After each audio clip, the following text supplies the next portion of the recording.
You are watching Travel World Online. पर्यटन मंत्री ने 5वें इंडियन टूरिस्ट ट्रांसपोर्टर्स एसोसिएशन इटा के वार्षिक कन्वेंशन का उद्घाटन किया। पर्यटन उद्योग महिलाओं को रोजगार उपलब्ध करने में अग्रणी है। जी किशन रेड्डी। आलोक सिंह 1 जनवरी से एयर इंडिया के लो कोस्ट एयरलाइन व्यवसाय के प्रमुख होंगे। FHRAI ने पर्यटन को उद्योग का दर्जा देने के असम के फैसले का स्वागत किया। सीएम का आभार जताया। सेशेल्स जाने के इच्छुक यात्रियों को ऑनलाइन फॉर्म भरना अनिवार्य है।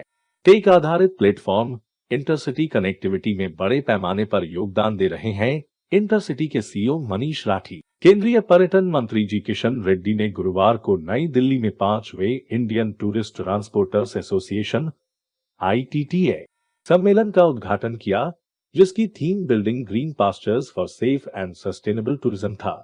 उन्होंने कहा, आज एक देश का एक वातावरण बदल गया। आने वाले दिन में मैं बताना चाहता हूं, जो भी जितने भी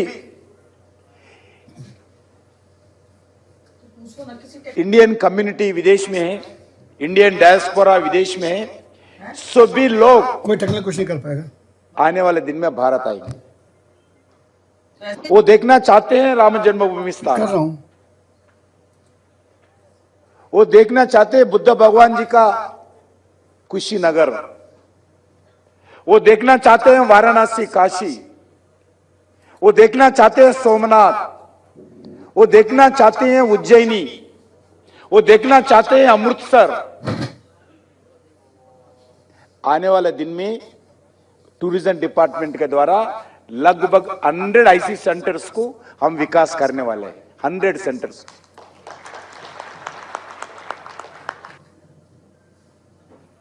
हम रिवर्स के साथ साथ रिवर टूरिज्म विकास करने वाले हैं।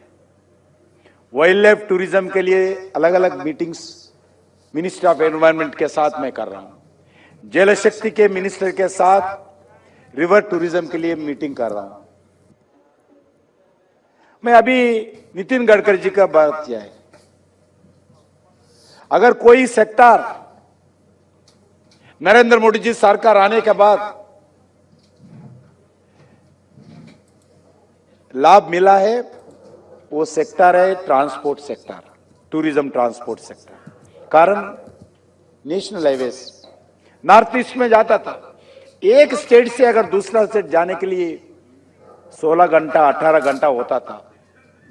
अंदर गाड़ी में जाना, बाहर आना, ऐसा रहते थे रास्ते। आप देख सकते हैं, अगर कोई देश में विकास होना है,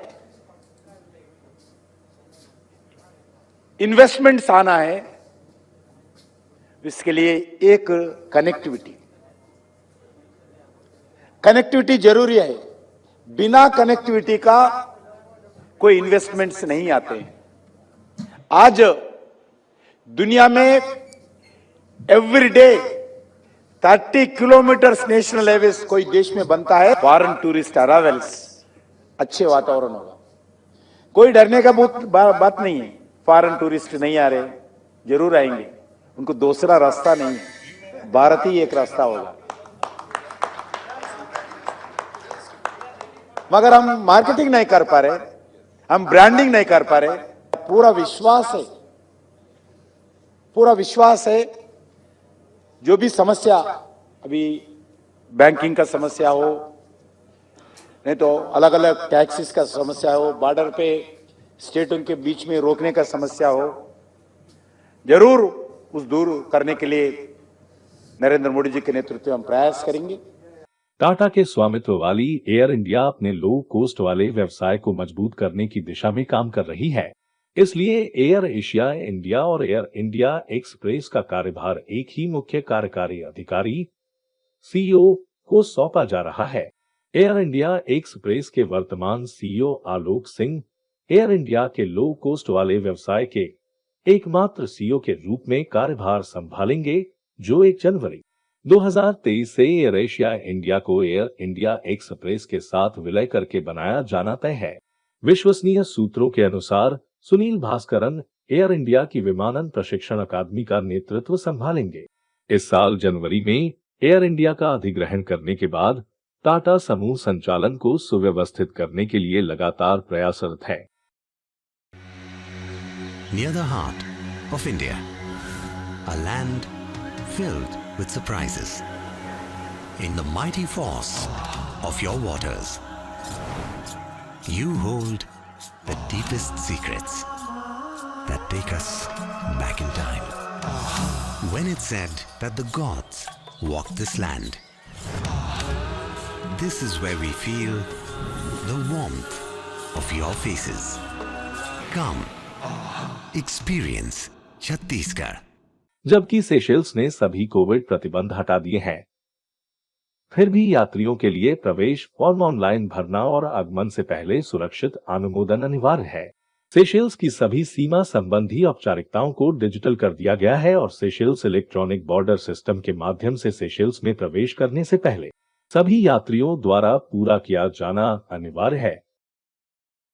स्मार्ट मोबिलिटी प्लेटफॉर्म इंटरसिटी के सीईओ मनीष राठी ने कहा, प्रौद्योगिकी आधारित प्लेटफॉर्म को अपनाने से इंटरसिटी कनेक्टिविटी में बड़े पैमाने पर योगदान हो रहा है।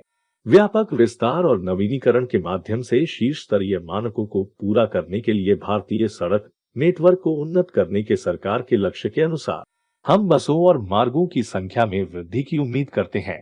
इसके अलावा भारत सरकार के 2025 तक कम से कम 26 हरित एक्सप्रेसवे बनाने के लक्ष्य के साथ हमारा अनुमान है कि मुंबई नागपुर, दिल्ली अमृतसर कटरा और गंगा जैसे एक्सप्रेसवे यात्रा के समय को कम कर देंगे, राठी ने कहा।